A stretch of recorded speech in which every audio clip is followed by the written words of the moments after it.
খুব ভোরে উঠে ইনায়া নিধির সাথে একটা ক্যাফেতে এসেছে। নিধি বলেছিল তাকে সকালে বের হতে। ভোরের সকাল, চারিদিকে কুয়াশা, বাইরে না গেলে বোঝাই মুশকিল। এখনও শীতের রেশ রয়েছে। ইনায়া কালো একটা থ্রি পিস পরেছে, উপরে সাদা রঙের পাতলা চাদর। সময়টা ফেব্রুয়ারির মাঝামাঝি। কালকের বিষয়ে ইনায়া নিধিকে কিছুই বলেনি। সে নিজেই দেখবে বিষয়টা। ধোঁয়া ওঠা গরম চা নিয়ে দুজনেই বসে আছে। ইনায়া ভারী মন নিয়ে নিধির দিকে তাকিয়ে জিজ্ঞেস করে, হঠাৎ আজকে এত জলদি বেরোতে বললে? কোনো সমস্যা নিধি? নিধি ডানে বামে মাথা নাড়িয়ে গম্ভীর মুখে বলে, নতুন করে আর কি সমস্যা হবে বলো?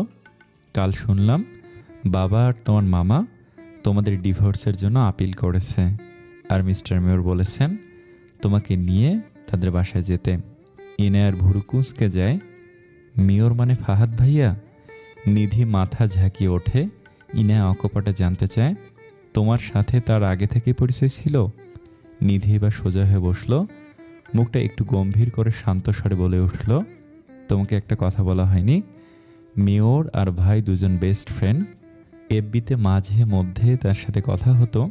একটা বিষয় নিয়ে তাকে আমি বছর দুয়েক আগে ব্লক করেছিলাম। হঠাৎ কোথা থেকে নম্বর পেয়ে কল দিল। ইনায়া অবাক হয়। ফাহাদ তাকে এমন কিছু বলেনি। সে মাথা নাড়িয়ে কিছু বলতে যাবে, তার আগে ইনায়ার চোখ পড়ে মাত্র ক্যাফেতে ঢোকা জাহানের দিকে। তার নজর ইনায়ার দিকেই স্থির। কালো রঙের পাঞ্জাবিটা জাহানের ফর্সা শরীরে এঁটে আছে। চুলগুলো আজ কিছুটা উস্কো খুস্কো হয়ে আছে। পাঞ্জাবির হাতাটা গুটিয়ে জাহান ইনায়ার পাশের সিটে বসে পড়ে। অতপর ইনায়ার দিকে তাকিয়ে মুচকি হেসে বলে ওঠে, ওয়াও, আজ তো সন্ত্রাসীর সাথে ড্রেস কোড মিলিয়ে পড়েছ। এই, তুমি আমার পেছনে স্প্রে লাগাওনি তো আবার? ইনায়া হক চকিয়ে যায় জাহানের কথায়। এই ছেলে তো দারুণ ধরিবাস। সে ক্ষিপ্ত গলায় গটগট করে বলে ওঠে, স্পাই তো মনে হয় আমার পেছনে আপনিই লাগিয়েছেন, আর এখন ঢং করছেন।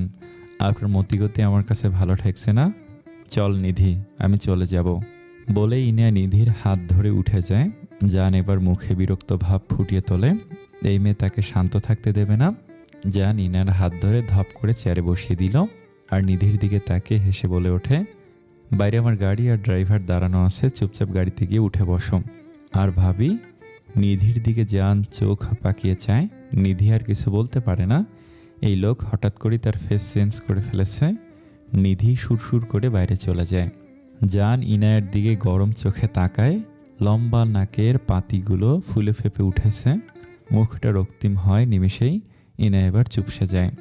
You know what, who I am. আমাকে ইগনোর করাটা মোটেও ভালো হবে না তোমার জন্য। চুপচাপ বসো এখানে। ইনায়া ভয় পেয়ে চুপচাপ বসে থাকে। জান এবার নিজেকে ধাতস্থ করলো। গলার আওয়াজ কিছুটা নিচু করে বলে, দেখো, তিথির ব্যবহার জন্য আমি দুঃখিত। ও যে এইরকম করবে আমার ধারণার বাইরে ছিল। ধারণা কেন করতে পারেননি? ও তো আপনারই ফুলকপি। ইনা গলা উঁচিয়ে বলে ওঠে। জান বাঁকা চোখে তার দিকে তাকায়। ইনা আবার মাথা নুইয়ে নেয়। তাই? তা আমাকে এত উগ্র মনে হওয়ার কারণ কি জানতে পারি? ইনায়া এবার সহসা মাথা নাড়িয়ে গটগট করে বলে ওঠে, রাজনীতি। রাজনৈতিক কর্মকাণ্ডে জড়িত সকল মানুষকেই আমার উগ্র বলে মনে হয়। কি পায় রাজনীতিতে? যেখানে একটু ভুল হলেই নিজের লোকদেরকেও খুন করতে হাত কাঁপে না। ক্ষমতার লোভে পড়ে সবাই সিংহ হয়ে যায়, আর সাধারণ ক্ষমতাহীন মানুষকে নিরীহ হরিণ বলে মনে করে তারা। বাবা আমার আর মায়ের মুখের দিকে তাকিয়ে রাজনীতি থেকে সরে এসেছিলেন। এখানে সাধু হয়ে কেউ থাকতে পারে না, ক্ষমতার লোভে পড়বেই। যেমন আপনি আর আপনার বোন পাওয়ার দেখিয়েছেন আমার সাথে। জান পায়ের উপর পা তুলে শটান হয়ে বসেছিল। সে মনোযোগ দিয়ে ইনায়ার কথা শুনছিল। সে ইনায়ার দিকে তাকিয়ে মাথা নাড়ায়। তন্মধ্যে একজন ওয়েটার কিছু খাবার নিয়ে আসে, পাস্তা, নুডলস, স্যুপ। ইনায়া ভুরু কুচকে তাকায় সেদিকে। নাও, ফিনিশ করো, একটা বাটিও যেন ভরা না থাকে। জান ইনায়ার দিকে তাকিয়ে গম্ভীর মুখে বলে ওঠে। জান ইনায়ার দিকে তাকিয়ে গম্ভীর মুখে বলে ওঠে। ইনায়া কিছুটা বিরক্তি ভাব নিয়ে বলে, আপনাকে কে বলেছে আমি এখন খাবো? আর এত সকালে আমার খাওয়ার অভ্যাস নেই। আমি তোমার অজুহাত শুনতে চাইনি, খেতে বলেছি, চুপচাপ খেয়ে আমার সাথে চলো। ইনায়া রেগে যায় জানের কথা শুনে। জান গম্ভীর তবু শান্ত চোখে তাকিয়ে আছে তার দিকে। ইনায়া মুখটা বিকৃতি করে। আপনার সাথে যাব মানে? এই, আপনি আমার কে? তার ওপর আবার অধিকার দেখাচ্ছেন? ফাউল লোক একটা। জান এবার ইনায়ের দিকে তাকিয়ে ভয়ঙ্কর একটা কাজ করে। টেবিলের ওপর থেকে কাঁচের গ্লাসটা নিয়ে মুহূর্তেই ভেঙে ফেলে। তারপর ইনায়ের দিকে সেটা ধরে। ইনায়ার তো জান যায় যায় অবস্থা। সে তো ভুলেই গেছিল যে একজন সন্ত্রাসীর সামনে বসে আছে। ভাঙা গ্লাসের দিকে তাকিয়ে হালকা একটা ঢোক গেলে ইনায়া জান রক্তিম চোখে তার দিকে তাকিয়ে আছে। আর যদি একটা কথা বলো তাহলে আমি আমার নিজের হাত কেটে ফেলবো, আর মিথ্যা মামলায় অভিযুক্ত আসামি বানাবো তোমাকে।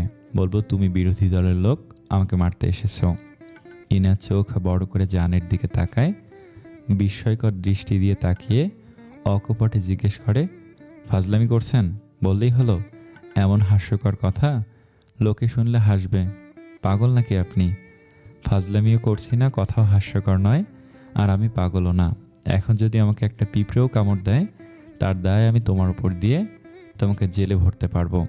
কারণ তুমি বলেছো আমার রাজনৈতিক পাওয়ার আছে, আমি যেমনটা বলবো তেমনটাই করতে পারবো। বিকজ মাই পাওয়ার। এখন চুপচাপ খাও, না হলে সারা জীবন জেলের ভাত খেতে হবে। ইনা জানকে আর ঘাটল না। এইসব রাজনৈতিক কৌশল অবলম্বন করা মানুষগুলো বড়ই বিপজ্জনক হয়। দেখা যাবে সত্যি তাকে জেলে ঢুকিয়ে দিয়েছে। ইনা চুপচাপ নুডলস খেতে থাকে।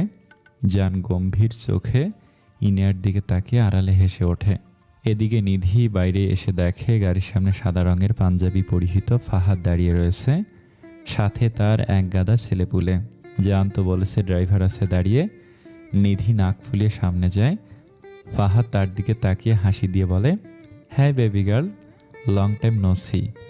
লজ্জা করে না? 34 বছরের এক মধ্যবয়স্ক লোক হয়ে একটা বাচ্চা মেয়েকে বেবি বলছেন। ফাহাদের মুখটা চুপসে যায় তৎক্ষণাৎ। বয়স নিয়ে খোটা।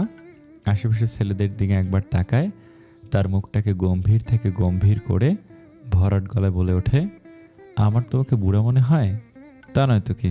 আপনি কি নিজেকে ইয়ং মনে করেন? আপনার থেকে তো আপনার ছেলেপুলোগুলো যথেষ্ট স্মার্ট আছে। অপমানে মুখ থমথমে হয়ে যায় ফাহাদের। তার চামচার সামনেই তাকে সাবান ছাড়া ধুয়ে দিল এই মেয়ে।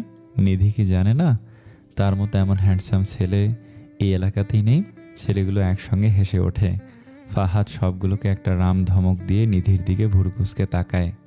এই বজ্জাত মেয়ে, আগে ছোট ছিলে তাই ভাবতাম বোঝো না মানুষের সাথে কিভাবে ব্যবহার করতে হয়, কিন্তু তুমি তো ঠিক আগের মতোই আছো। আসলে কি, যে যেমন তার সাথে আমি এমন ব্যবহার করি। ফাহাদের কথার প্রেক্ষিতে বলে ওঠে নিধি। ফাহাদ বিস্ময়কর দৃষ্টি দিয়ে নিধির দিকে তাকিয়ে থাকে। এই মেয়ে একটুও বদলায়নি।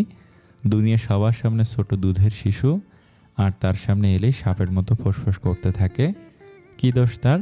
ফাহাদ করিমকে অপমান, এর হিসাব সে নেবেই। গাড়ির দরজাটা খুলুন। কেন? আমি কি তোমার চাকর? নাক মুখ ফুলিয়ে বলে ওঠে ফাহাদ। নিধি গাড়ির উপর এক হাত আর কোমরে এক হাত দিয়ে মুচকি হেসে বলে ওঠে, জান ভাই বলেছে বাইরে তার গাড়ি আর ড্রাইভার দাঁড়ানো আছে। গাড়ির সামনে তো আপনি আছেন, ভাবলাম আপনি ড্রাইভার হবেন। অপমানে মুখ থমথমে হয়ে যায় ফাহাদের। তার দলের লোকগুলো তার অগোচরে মিটিমিটি হাসছে।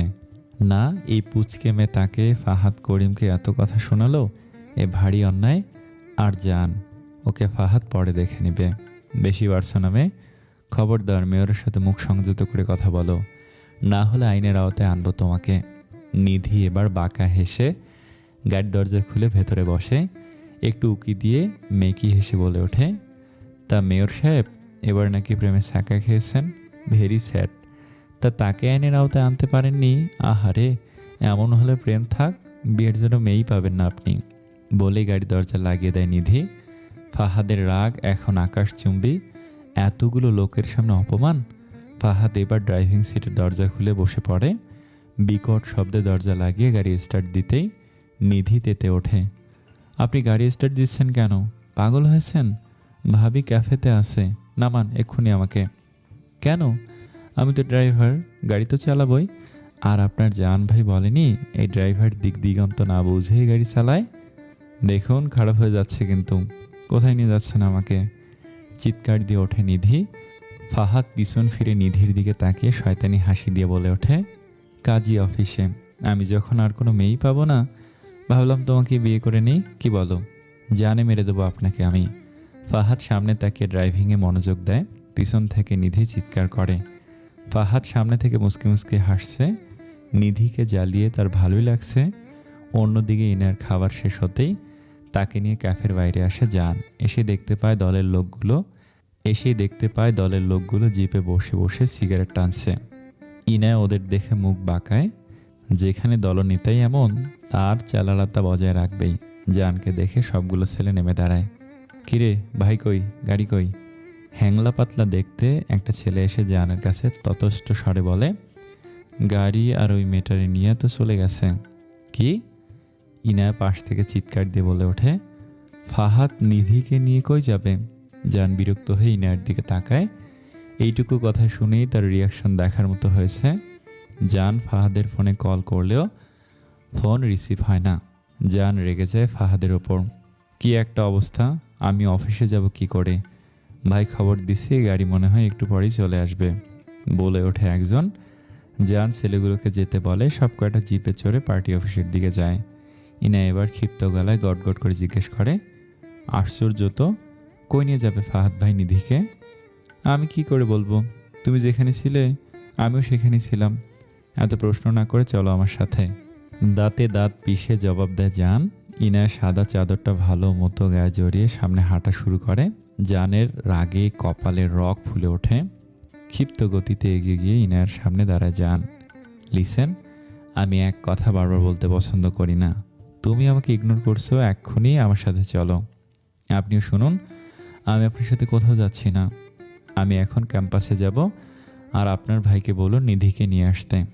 জান পাঞ্জাবির হাতা গুটিয়ে ডানে বামে তাকায়, তারপর ইনার চোখের দিকে তাকিয়ে নিচু স্বরে বলে ওঠে, তুমি যদি কথা না শোনো তাহলে তোমাকে কোলে তুলে নেব কিন্তু।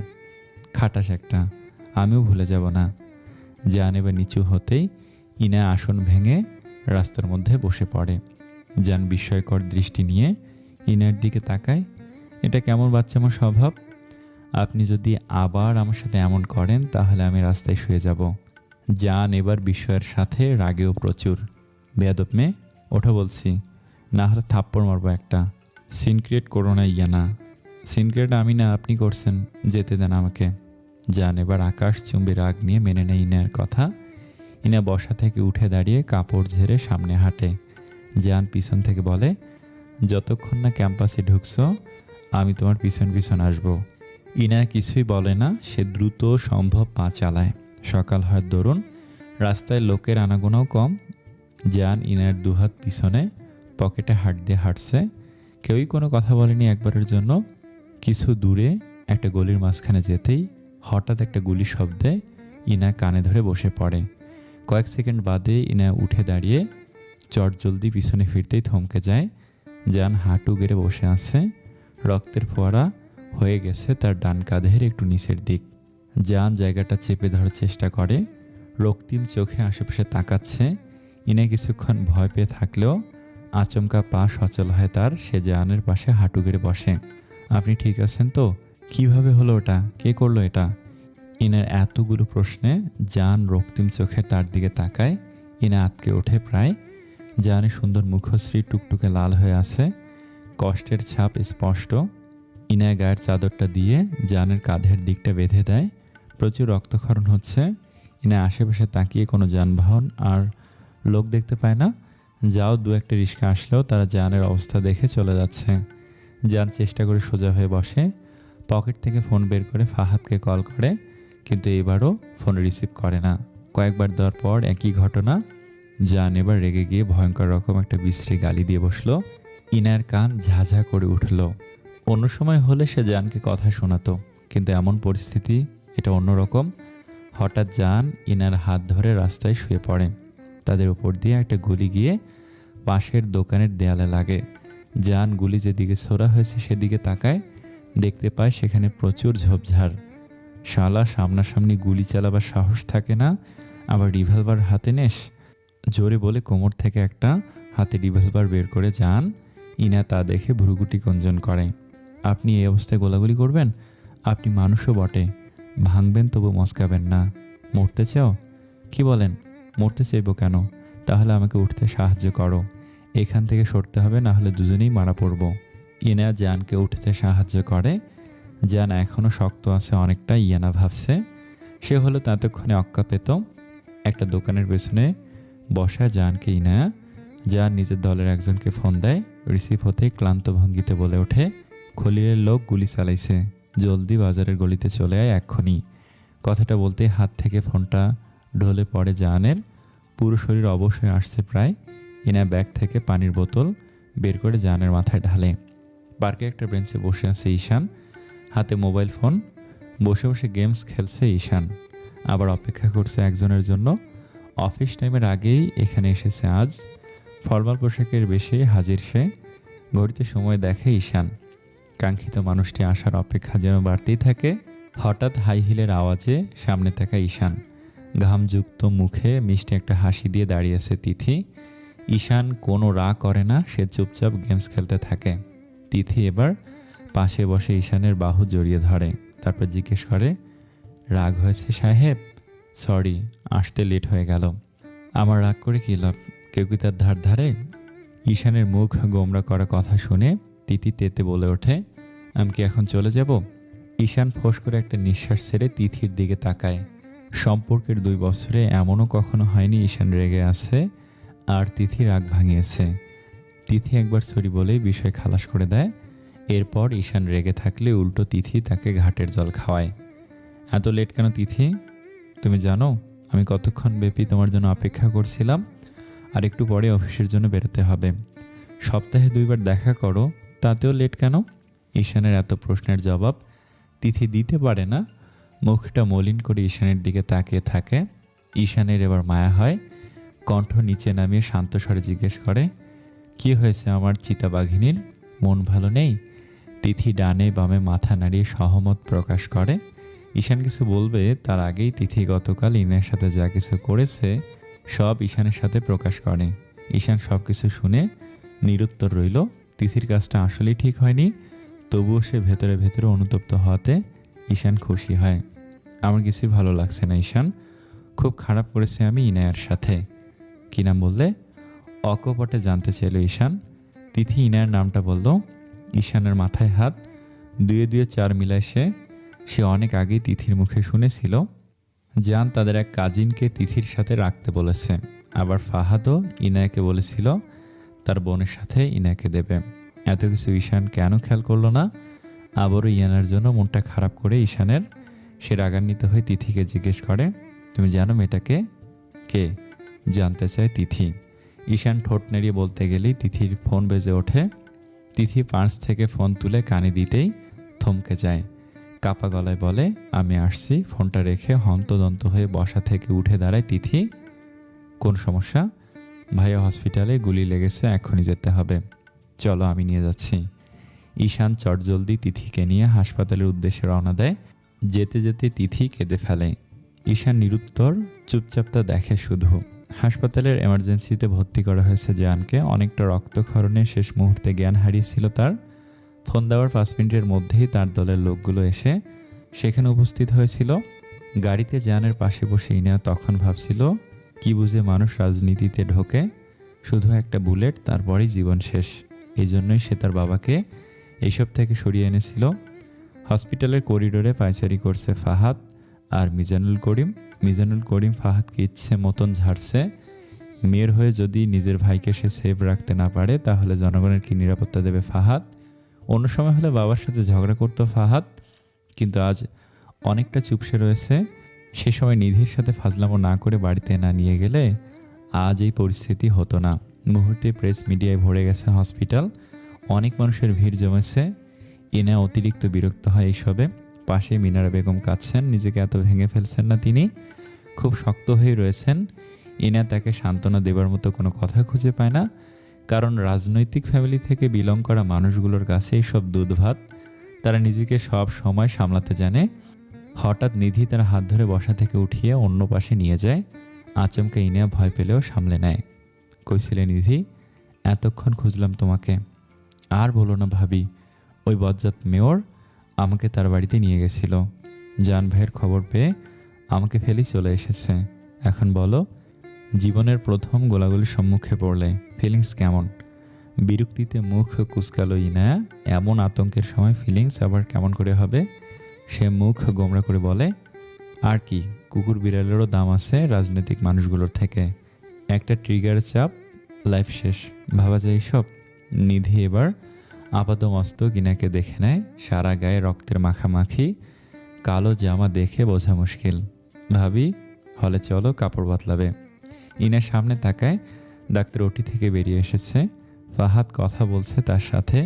ইনা নিধি সেদিকে যেতেই শুনতে পায় ডাক্তার বলছে, জান এখন বিপদমুক্ত, কয়েকদিন সম্পূর্ণ বেড রেস্ট থাকতে হবে। ওটি থেকে বের করে জানকে কেবিনে শিফট করানো হয়েছে। কিছুক্ষণের মধ্যেই জ্ঞান ফিরবে। একজন একজন করে দেখতে যাওয়ার অনুমতি দিয়েছেন ডাক্তার। মিজানুল করিম আর মিনারা বেগম গেলেন জানকে দেখতে। ফাহাদ পিছনে ফিরে ইনায়ার দিকে তাকায়। সরি ইনায়া, তুমি ঠিক আছো তো? আমি একদম ঠিক আছি ভাইয়া। আর সরি কেন বলছেন? এতে আপনার কোনো দোষ নেই। আপনার ভাই যদি নেতাগিরি করে শত্রু কামাই করে, আপনার তো দোষের কিছু নাই। ফাহাদ ইনার কথায় ম্লান হাসল। জান গড়ার কারিগর তো সে নিজেই।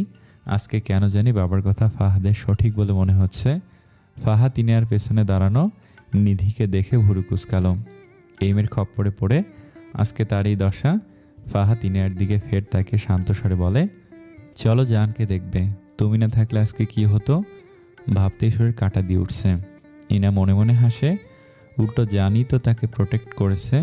সন্ত্রাসীটার রাগ, সাহস, ধৈর্য সবই আছে। না হলে গুলি খেয়েও মানুষ এত শক্ত কথা বলে। ইনা ভাবছে ইনা ফাহাদের সাথে যাবে, তখনই তিথি সেখানে দৌড়ে আসে, আর পেছনে ঈশান। ইনা আর নিধি ঈশান আর তিথিকে একসাথে দেখে বেশ অবাক হয়। সবচেয়ে বেশি অবাক হয় নিধি। সে তীক্ষ্ণ চোখে ঈশানের দিকে তাকিয়ে থাকে। তিথি হাঁপাতে হাঁপাতে বলে ওঠে, ছোট ভাই ঠিক আছে তো? আপাতত আউট অফ ডেঞ্জার। কেবিনে শিফট করানো হয়েছে। তিথি একটা স্বস্তির নিঃশ্বাস ফেলে। ফাহাদের পাশে ইনায়া আর নিধিকে দেখে অবাক হয়। নিধিকে সে চেনে। ঈশানের ফোনে নিধির অসংখ্য ছবি আছে। নিধির সাথে ইনার কি সম্পর্ক ভাবছে তিথি। ঈশান মুচকি হেসে ইনার সামনে দাঁড়ায়। কেমন আছো তুমি? ভালো ভাইয়া। বাড়ির সবাই কেমন আছে? অকপটে জানতে চাইলে ইনায়া। ঈশান ম্লান হাসলো। তার বাড়িতে ঝামেলা লেগেই রয়েছে। ইনার চলে আসাতে যেন সবাই টুটে গেছে। সবাই ভালো আছে ইনায়া, কিন্তু তোমাকে মিস করছে খুব। আমি 2-1 দিন পরে নিধির সাথে যাব বাড়ির সবাইকে দেখতে। হাসি মুখে বলে ইনায়া। তিথি প্রশ্নবিদ্ধ মুখে ঈশানের দিকে তাকিয়ে আছে। ফাহাদ তাড়া দেয় জানকে দেখতে যাওয়ার জন্য। ইনায়া ফাহাদকে অনুসরণ করে। তিথি কিছু বলবে তার আগে ঈশান মুখটাকে গম্ভীর করে তিথিকে জানায়, ইনায়া নাভান ভাইয়ের বউ। তিথির চোখ বড়সড় হয়ে যায়। নাভানের কাহিনীতে সে ঈশানের কাছ থেকে পুরোটাই শুনেছে। তখন ইনার জন্য প্রচুর মায়া লেগেছিল।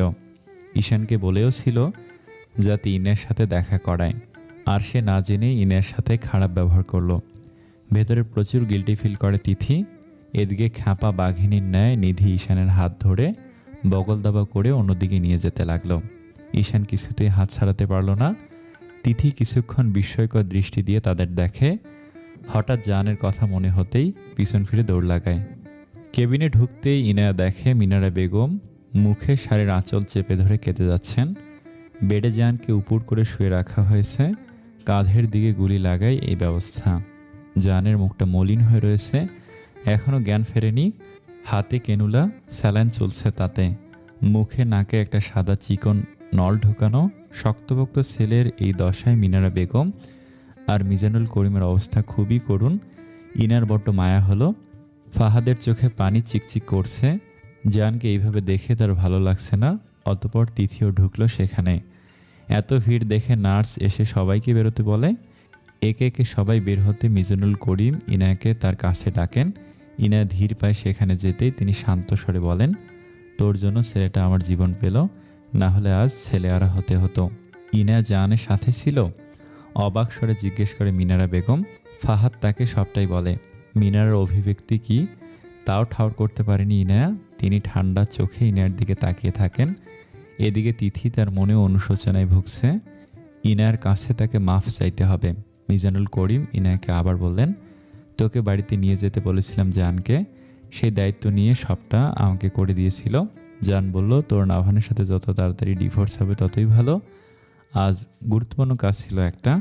নাহিদ মির্জার সাথে বসে আমি ডিভোর্সের সব কিছু ঠিকঠাক করে নিয়েছি। 2-1 দিন বাদে কাগজ এসে যাবে, তুই সাইন করে তোর দিকটা ঠিক করে নিস, বাদ বাকি নাভা নিলেই হয়ে যাবে। সব শুনে ইনায়ার ভিতর থেকে দীর্ঘশ্বাস বেরিয়ে আসে। জীবনের শেষ পরিস্থিতি কি হবে কে জানে। তিথি ইনায়ার সুন্দর মুখশ্রীর দিকে তাকিয়ে বড্ড মায়া হয়, ফাহাদেরও হয় তাই। ইনায়া মিজানুল করিমকে সায় জানিয়ে উল্টো ঘুরে হাঁটা শুরু করে, কেউ তাকে আটকায় না আর। মিনারা বেগম আবার অন্য কিছু ভাবতে থাকে, জান কেন ইনায়ার ডিভোর্সের জন্য উতলা হয়ে উঠেছে। এদিকে নিধি প্রচণ্ড রাগ নিয়ে ঈশানের দিকে তাকিয়ে আছে, পারলে সে মারতে পর্যন্ত পারত। তখন ঈশানকে ধরে সে বাগানের এদিকে নিয়ে আসে। ঈশান আজ নিধির কাণ্ডে অবাক আর বিরক্ত দুটোই হয়েছে। নিধি কখনো তার সাথে এমন ব্যবহার করেনি। ঈশান বিরক্ত স্বরে বলে, কিরে এখানে আনলি কেন? কথা শুনে তো বুঝলাম সে ফাহাদ ভাইয়ের বোন। তো ভুরু কুসকে তাকায় নিধির নিকট ঈশান।